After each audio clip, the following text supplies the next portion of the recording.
Twaserekana kugereza kaze muri kino kiganiro cy'amagara meza nshuti nawe mukunzi wese mu gukurikirana kino kiganiro cy'amagara meza twumvira tunakwisiza no kugira amagara meza. Hanyuma mu kiganiro cy'amagara meza cy'uno munsi n'ubundi tukaba turi kumwe na wa mutume wacu twari kumwe mu yinga yaheze aho twaganiriye ku ndwara yo gutakaza icyifuzo mpuzabitsina cyane cyane ku bakenyezi aribyo bita frigidite. Nk'uko twari twabemereye yuko mu minsi iri imbere kuvuga rero muri kino gihe tugezemo ko tuzoyaga cyane cyane ku bashinga ntahe nabo. Muri kano kanya tukaba tugiye kuyaga ku ndwara bita impuissance sexuelle masculine, kuvuga gutakaza icyifuzo n'ubushobozi mpuzabitsina, aho rero ni ku bashinga ntahe cyane ku bagabo.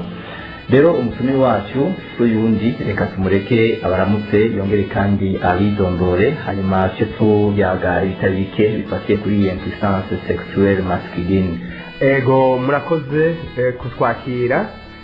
no kuduha uyu mwanya w'iki kiganiro. Jewe nitwa Maître Alexis Harimenshi, nkaba ndi umurongozi w'ikigo cy'ubuhinga n'ubushakashatsi mu bw'ingabo ribereye amagara meza n'ubuvuzi kama Newfotech, actually Nutrition and Food Technology for Health, gifite icyicaro mu gisagara hagati cya Bujumbura. Nk'uko turiko turabwira abariko batwumviriza muri kino kiganiro, mu yinga yaheze muribuka neza yuko twavuze ku bijyanye n'indwara twise frigidite, aho ni ku bakenyezi,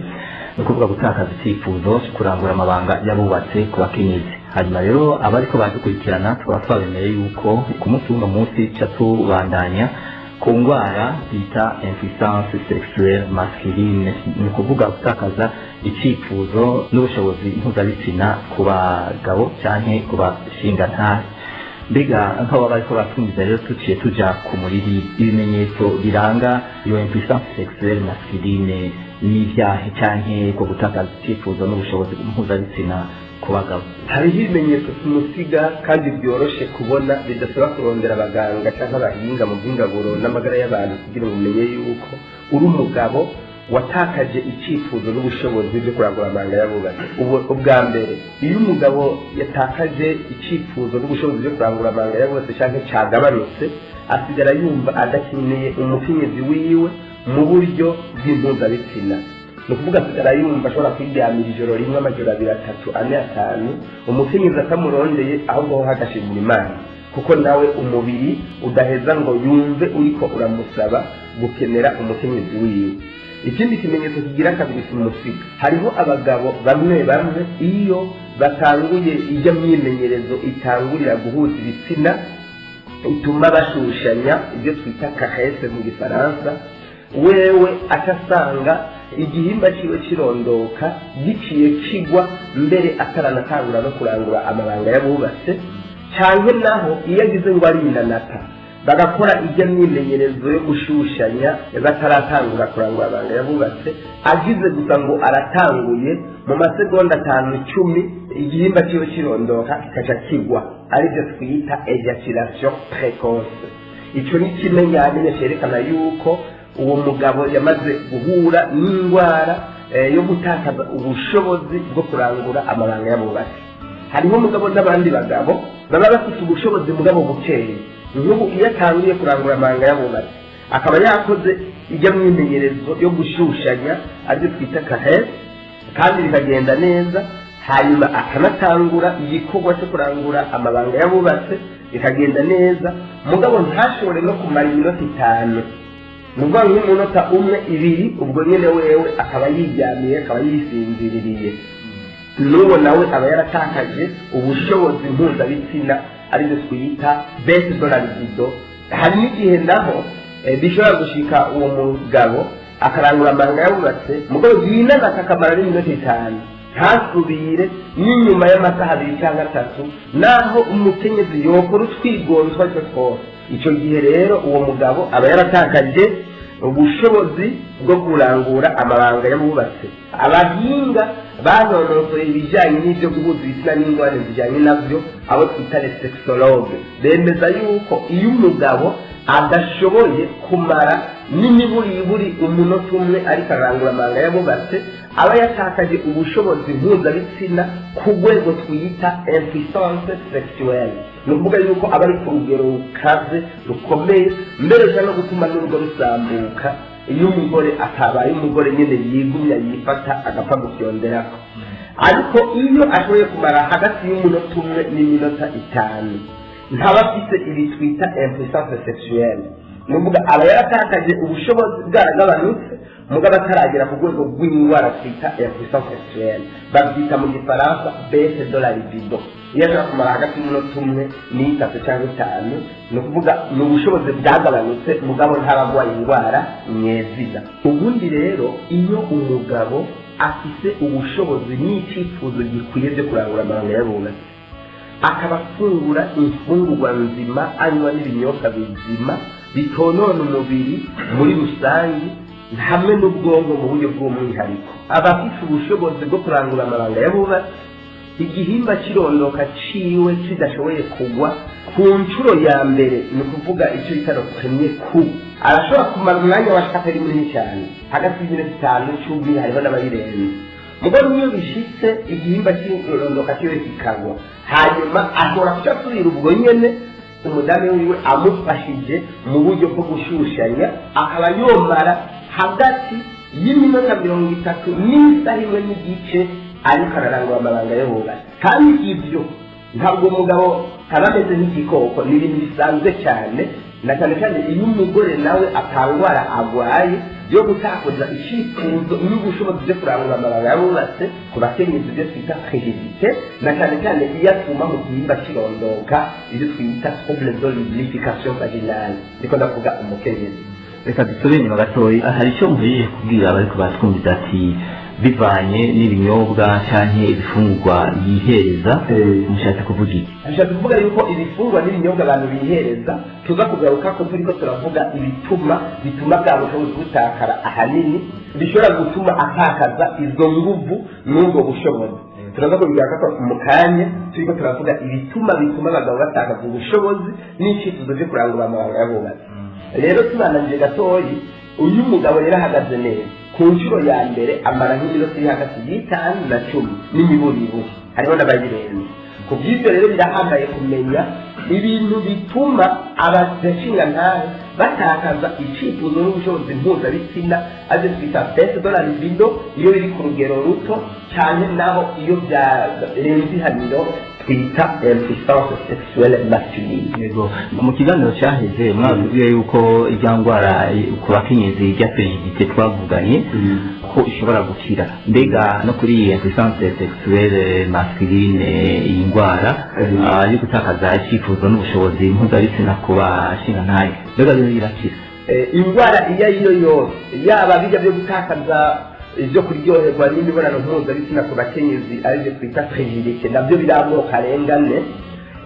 yaba iyi ndwara yo gutakaza ubushobozi mpuzabitsina ku bagabo aribyo twita baisse de la libido iri ku rugero ruto cyangwa impuissance sexuelle masculine iyo yakuze akaba atagishoboye no kumara umunota umwe iyo ndwara hamwe n'izindi birakira mugabo biterwa n'ikiba cyayiteye ni ukuvuga ni byiza kubanza kuvura icyayiteye ni byiza rero guhagurukira ibitera indwara namba wifuza gukira iyo ndwara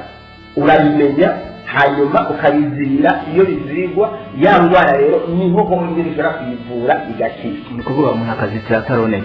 ataronerwa cyangwa yamaze konerwa naho hari ibyo twita prévention secondaire ni ukuvuga wamaze kurwara indwara runaka hariho ibyo ukora kugira ya ndwara ntigume ikura cyangwa naho ikagenda igabanuka izo ngingo rero uzimenya iyo wamenye ibitera iyo ndwara. Yego reka rero cyo tujya ku muriri murashobora kubwira nk'abariko batwumviza mbega ibyo byose murije kutubwira bituma n'iki canke ibituma bitera iyo ndwara biba byavuye kuki hariho ibituma byinshi ariko ubu reka tubabwire ibituma bishika nk'umunani. Igituma cya mbere abagabo baratakaza ubushobozi mpuzabitsina ibyo twita pouvoir de la libido babitewe n'akamenyero bagira ko kunywa inzoga ni ukuvuga boisson alcoolisée kubera yuko ibyigwa byakozwe n'abahinga kandi mu buryo ntavuguruzwa byemeza yuko iyo umuntu anyoye inzoga ni ukuvuga ashobora kuba ari urwagwa impeke yahiye ijya ikaratura cyane ishobora kuba ari wa munanasi ibiyeri n'ibindi izo nzoga rero iyo zigeze mu mushishito zikahava zikajya mu barutoyi bwa rutoyi hariho ahantu uduti duto zinjira namo zigashika mu gitigu rero kitagihingura ibintu bita alcool deshydrogenase nibyo bica birengera kuri ya alcool cyangwa ibyo bita ethanol mu gifaransa bikayijanjangura bikayihinduramo ibindi bintu by'ubumara. Ubumara rero buva muri alcool ni ukuvuga mu nzoga mu mvugo yoroheje ni ubumara bita acetaldehyde deshydrogenase. Ubwo rero ukubwira akamenyero ko kunywa inzoga kenshi buri munsi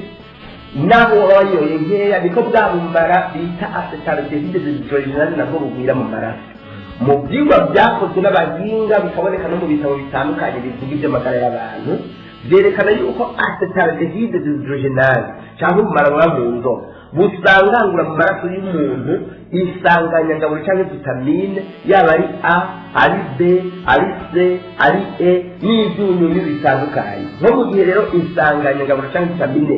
B yabaye nkeya mu mubiri bica bigira ingaruka ku bwonko n'imitsi yacu twita amanera nubwo ibyo twita systeme nerveux central cyangwa ubwonko hamwe n'umusokoro wo mu ruti rw'umugongo bica bitakaza ubushobozi bwo gukora neza. Umugabo na wenyine afite icyicaro cy'ubushobozi mpuzabitsina ibyo twita pouvoir de la libido mu bwonko bwiwe no mu musokoro w'uruti rw'umugongo kuko igihimba bita hypothalamus cyo mu bwonko kirahingura inkaburo mu mubiri cyangwa inkabuzo twita hormone bituma ubushobozi mpuzabitsina buba bukwiye. Ni inkaburamubiri zidasanzwe twita catecholamine cyangwa neurotransmitter z'uburyo butatu nyamukuru naho hariho n'izindi zibayabaye twavuga nk'ibyo bita dopamine, ibyo bita acetylcholine, ibyo twita norepinephrine. Izo nkaburamubiri ni ukuvuga ibintu bitera ubushuhe mu by'imibonano mpuzabitsina zagabanutse mu mubiri. Kunywa inzoga naho bikaba ari bimwe bibugabanya kuko burya bumara acetaldehyde deshydrogenase buva mu nzoga igitigu gihingura mu nzoga butuma ubwonko ako gahimba bita hypothalamus gatakaza ubushobozi bwo guhingura ibyo kajejwe ibyo twita insuffisance hypothalamique bica bituma wa mugabo agenda yama yumva arushe akonyokewe yigorora kandi atabitewe n'ibikorwa biruhije aba yakoze naho abajyanye abyutse mu gatondo akabyukana umuruho ibyo twita asteni mu mvugo y'ikiganga. Alcool rero irabituma. Hanyuma ikindi kandi alcohol ituma agahimba kaba munsi ya hypothalamus mu cyicaro cy'ubwonko kangana n'urutete rw'ugwishaza ariko bita hypophyse cyangwa glande pituitaire gakora gahawe ubushobozi na cya gahimba gato tuvuze bita hypothalamus nako karatakaza ubushobozi bwo guhingura inkaburamubiri gasanzwe gahingura ndiko ndavuga les hormones na cyane nk'iyo bita LH cyane mu majambo yose hormone de luteinisation. Iyo nkaburamubiri yabuze bituma amatengatwa y'umugabo ibyo twita testicule agatakaza ubushobozi bwo guhingura inkaburamubiri kigabo z'ikigabo ibyo twita les androgenes na cyane inkuru yo muri zo bita testosterone. Iyo nkaburamubiri itangwa n'amatengatwa idashoboye guhingwa ku rugero rukwiye kubera yuko kagahimba bita hypophyse ko mu cyicaro cy'ubwonko katagitanga ya nkaburamubiri ikwiye bita LH cyangwa hormone de luteinisation bica bituma wa mugabo adashobora kugira icyifuzo n'ubushobozi bikwiye bwo kumushwangamura mu by'imibonano mpuzabitsina akagenda atakaza ubushobozi. Inzoga rero iyo uyinyoye ukagira akamenyero ko kuyinywa hari abantu baba mu kabare cyangwa muri ugasanga baba muri frigo baba bazirike mu kabati aguma yibunura kwega bica bituma ubumara acetaldehyde deshydrogenase buva mu nzoga zose zambiwe cyangwa zirimo alcohol bugenda busangangura twa duhimba tubiri two mu bwonko ndiko ndavuga les glandes ariko hypothalamus hamwe na hypophyse kaba munsi ya hypophyse hamwe bitaba bigifite ubushobozi bwo guhingura inkaburamubiri zabwo ni ukuvuga y'amakatecholamine atatu nababwira dopamine, acetylcholine na norepinephrine bitangwa na hypothalamus hamwe na ya LH ihingurwa na hypophyse. Ibyo rero mu mvugo y'ikiganga tubyita insuffisance hypothalamo-hypophysaire bivuga ko hypophyse na hypothalamus bitagifite ubushobozi bwo guhingura ibintu bituma wa mugabo agira ibimukabura kugira ngo igihimba cyiwe kirondoka gihagarare neza kandi kimare umwanya gihagaze. Nongere ko iyi nsiguro hypophyse na hypothalamus bidatanga ibyo bintu bitanu ndababwiye. Ni ukuvuga hypothalamus idatanga neza dopamine, acetylcholine na norepinephrine. Hypophyse nako kaba mu hypothalamus kadatanga yankabura mu biri bita LH ku rugero rukwiye. Umugabo niyo agize ngo igihimba cyo kirondoka kirahagaze ariko ntikirundarundanamwe amaraso bikwiye hama nayo maraso ngo amare y'umwanya muremure ariko gituma usanga ica igwa byoroshe. Inzoga rero ni imwe mu bituma biteye ubwoba bituma abantu batakaza ubushobozi. Ikindi gituma indwara y'isukari, burya abantu benshi bagoye indwara y'isukari iyo twita diabete pancreatique cyangwa diabete sucre. Irya sukari y'umurengere yaba mu maraso ituma umubiri ukoresha insanganyangaburo cyangwa vitamine B mu mubiri wiwe ku rugero rurenze, ugasanga nawe bafungura imfungwa zirimo iyo insanganyangaburo zikwiye ugasanga mu maraso ntayirimo. Ibyo nabyo bisha bituma hypophyse na hypothalamus zitagira ubushobozi bwo guhingura za nkaburamubiri zine twababwira, akagenda atakaza ubushobozi bwo kurandura amabanga y'abubatsi. Umugore wa diabete rero atabanje gukontorora neza indwara yiwe ngo ihave mu gihe ukiri nshasha imaze nk'umwaka umwe itatu cyangwa naho imaze imyaka myinshi itume igabanuka ku rugero rushemeye. Ija bituma adashobora gutorera inyisho ikibazo cyo gutakaza ubushobozi mpuzabitsina. Indwara y'isukari rero ni imwe mu bituma bikomeye ku isi bya mbere bituma abagabo umutekano wo mu gitanda uca uhasinzikarira. Akamenyero ko kwihereza isukari yo mu mahinguriro na cyane cyane ijya yeruka gatuma abagabo batakaza insanganyangaburo z'umubiri wa B kuko kugira ugwa agasha pancreas rushoboye kugira ubushobozi bwo guhingura insuline igabanya isukari mu maraso ngo ntibumurengera umuntu agare diabete. Nuko mu mubiri haba harimo insanganyangaburo cyangwa vitamine B ndetse bibagira vitamine E n'icumi bita magnesium. Uko rero isukari mu ngaburo mu cyayi, mu kawa, mu mafanta, mu maji ajya barunda muri isukari yononekaye yonona abantu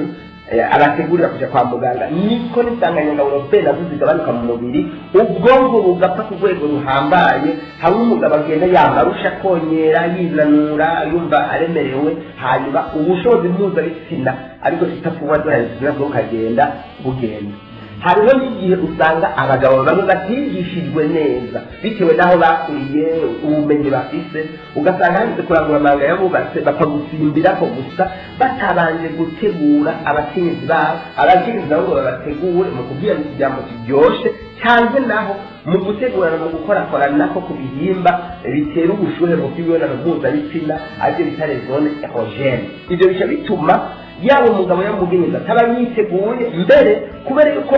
iyo bariko barakora nako byatuma hypophyse na hypothalamus bitanga inkaburamubiri zikwiye bituma wa mugabo ahagarara neza n'umugore agahagarara neza, bataraje gutegura bagapfa gusimbirako bica bituma atabushobozi bukwiye wa mugabo aza kugira niyo yoba atarasanzwe arwaye muri rusange. Ikindi nacyo hari igihe abantu usanga bafungura imfungurwa ataco zifasha ubwonko bihambaye, alimentation deficiente. Ugasanga mu byo bafungura banywa mu buzima bwa misi yose nta birimo bifasha ubwonko cyane. Ahantu bavuga nk'abantu bama ku bugari bw'imyumbati, ubugari bw'ibigori bujya bweruka, ugasanga mu gitondo aho gufungura imfungurwa nzima kopa consistant, ugasanga yanyoye icyayi cyangwa ikawa akatashiramo imikate, amabeni. Ibyo byose nta na kimwe kirimo cyubaka ubwonko n'amavitamine ntabyunyu n'ibyarimo muri iyo mikate yagiye mu mahinguriro ariko bareza ijya farini isigare yeruka. Ingaburo nk'iyo rero yamye yaje ku meza ubwonko buca buhasinzikarira, tukabura za nkaburamubiri bitangwa na hypophyse na hypothalamus. Hariho n'igihe kandi usanga umuntu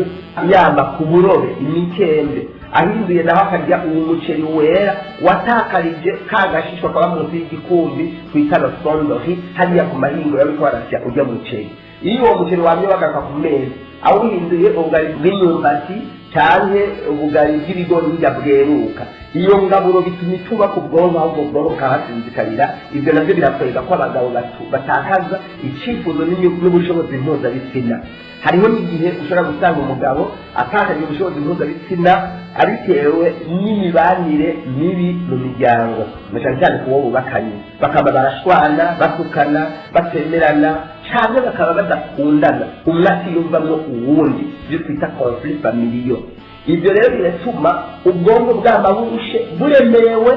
kandi umugabo asaza kurangura amanga yabubatse yiteguye kuryoherwa, kuko iyo agiye atiteguye kuryoherwa, ibyo kuryoherwa ntashobora kwitera ko ari igitangaza ijuru rica rimukorera ugasanga ibyakorokeye ngaho biterwa n'uko agiye ameze. Bisaba rero yuko urangura amabanga yawe uri umukenzi w'umugabo witeguye mu mutwe, atakubabara, atagahindurimo, atamaganya, atamishwano, ni ukuvuga uryohewe mu yandi majambo. Ahandi ho nawe ushobora gusanga urwaye ariko ukarangura amabanga yawe mu mutwe uremerewe ubabaye, ubwonko ntibuza guhingura inkaburamubiri, kuko izisanzwe zihinguwe zibitswe ahantu mu mubiri, zihingurwa iyo bikenewe, ni ukuvuga iyo umuntu yiteguye. Hama ikindi, hari abantu barwaye indwara y'umutima irangwa n'ivuduka rirenze ry'umuringi w'amaraso, ibyo twita hypertension arterielle. Iyo bimwe mu bihimba yica mu mubiri ni ubwonko n'amasigo. Iyo rero ubwonko budagishoboye guhingura za nkaburamubiri twavuga, bitewe n'iyo ndwara y'ivuduka ry'umuringi w'amaraso hypertension arterielle, na cyane cyane imiti itandukanye bafata bariko baramugabanya umuringi w'amaraso urenze, ariyo twita medicament hypotenseur zitandukanye, biratakaza ubushobozi mpuzabitsina ku bagabo, mbere n'umugore ntasubire kuryoherwa n'imibonano mpuzabitsina. Hanyuma mu kurangiza, hari igihe umuntu yamarushe mu buryo bw'umubiri, abitewe n'ibikorwa by'umurengera, abitewe n'ingaburo nkene nk'ibigizwe n'ibyo twavuze: ubugari bw'imyumbati, umuceri wera, uburobe, imikembe, ubugari bw'ibigori bweruka, y'amasukari ava mu mafanta, mu maji, mu cyayi, mu kawa, cyane za nzoga. Izo ngaburo zikatuma yama arushe, aremerewe, akinyotewe, naho yojya mu masaha 23 byuka arushe, arizo twita aseni mu mvugo y'ikiganza. Ibyo nabyo biratuma ubwonko bukaba bwiteguye gutanga inkaburamubiri zikwiye zituma umugabo ahagarara neza ku kazi, umutekano mu gitanda mugaruke, umugore nawe yiryohera. Murakoze cyane. mu kanya twababajije tuti mbega ibyo byose biriko muratubwira by'ibyo bigwara nyine nk'iyi impuissance sexuelle masculine twariko turashimikira ko wahavuye uragura urabwira abariko batwumviza iyo biza biva imiterere y'iyo ndwara, ibimenyetso by'iyo ndwara, none abayigwaye kuyivura murabona yuko byoroshe, ko nababajije muti mbega none iyi ndwara, izi ndwara zirakira? Mwavuze ati zirakira mu gihe umuntu abyitwayemo neza. Bwira rero bariko batwumviza ingene umuntu ashobora kuvurwa iyo ndwara n'ingene umuntu ashobora kugira amagara meza. Iyo ndwara irashobora gukira yo gutakaza icyifuzo n'ubushobozi bwo kurangura amabanga yabubatse ku bagabo, ariko twita baisse de la libido cyangwa impuissance sexuelle masculine, bitewe n'urugero iriko twabisiguye. Ariko byose biterwa n'imyifato y'uwo muntu, abanje kumenya ibiyitera. Bimwe muri ibyo byinshi twabidondaguye bishika 8, hamba akabizibira. Amaze kubizibira akabikinga, niho honyine ashobora gukira. Rero ibyo abimenya akabihagarika mu gihe twabisobanuye, iyo ndwara yokira. Yobigenza gute rero mu kwivura? Hariho ibiterwa bibiri bikomeye ku isi, kandi naho Bujumbura biraboneka, bita ginseng,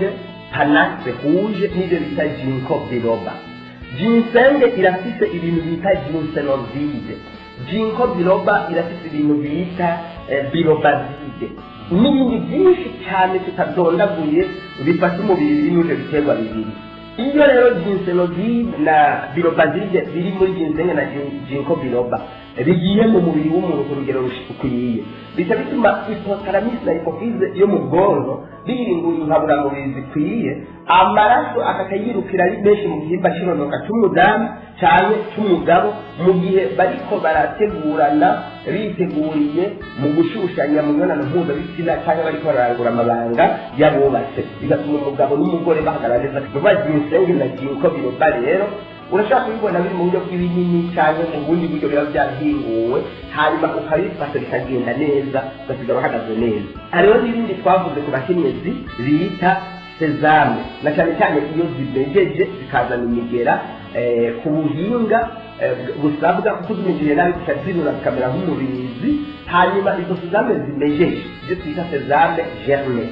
ziba zirimo insanganyangaburo vitamine B ku rugero ruhanitse cyane na katangire zimejeje kubera ko zisha ziguye inshuro 8 gusumba izari muri sezame zitamejeje tukibagiye yuko muri sezame harimo n'ibinure ku rugero rw'ibice 58% ruba gusumba igifungwa cyose twoshobora kuronka hano mu Burundi yaba ari soya y'inyama amata aramagi sezame ifite ibinure byinshi ibice 58%. Ibiyo bafite ibinure byinshi birenza 46%. Icyo gihe rero sezame icayuba ku bwonko kubera ibyo binure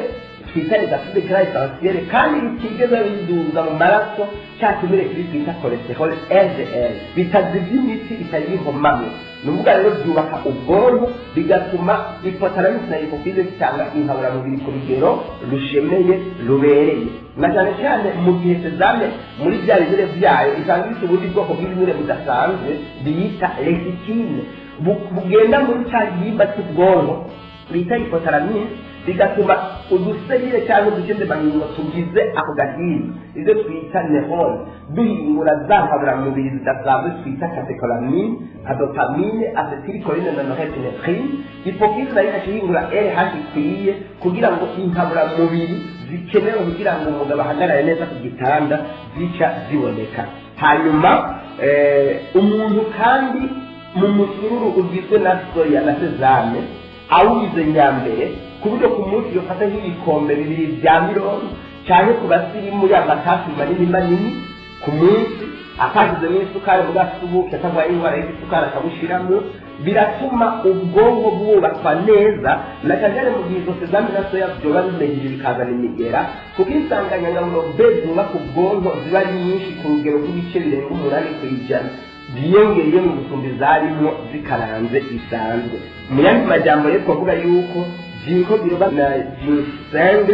sezame hamwe n'umusururu wa soya na sezame ari bimwe mu bintu yoshobora gukoresha akahagarara neza mu gitanda umushinga nawe wiwe nawe akiryohera sezame rero yohekenya ibiko 12 bya binini ku munsi niko navuga kugira su bimwe bamwe barisha cyane bakuze ifungwa mu masoro bashira ku isahani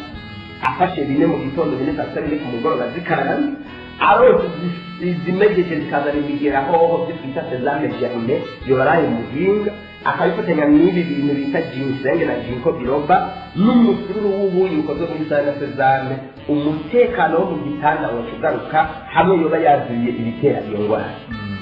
twaba turashimye cyane tuzi neza yuko muri mwese mwagerageje kutubaza ibijyanye na ya ndwara bita frigidite ku bakenyezi n'iyi impuissance sexuelle masculine ku bashingantahe cyangwa ku bagabo ko mujije kuronka inyishu zibereye tuzi neza yuko hanyuma ntitwabikora ko mpumbure habonetse ibindi bibazo ku banyagihugu kuri zosura kandi kubajya kara hanyuma mukatwitaho hari umwanditsi umwe yanditse igitabo yise ngo Demain l'apocalypse répond niwe yavuze ngo ce dont le monde a besoin aujourd'hui. Ce sont des hommes qui se décident à faire le bien et qui osent le faire. Mu kirundi ngo icyo isi ikeneye no mu n'abantu n'abagabo bafata ingingo bakiyemeza gukora icyiza kandi icyo cyiza bakubahuka no kugikora igihe cyose muzaba muturondeye tuzofasha abatwumviriza turazi ingo n'imiryango biragowe kandi indwara zibisirije ahanini atari kubera kutamenya atari kubera ubukene ahubwo ari kubera kutamenya ubumenyi rero ni ngombwa kandi natwe turabufite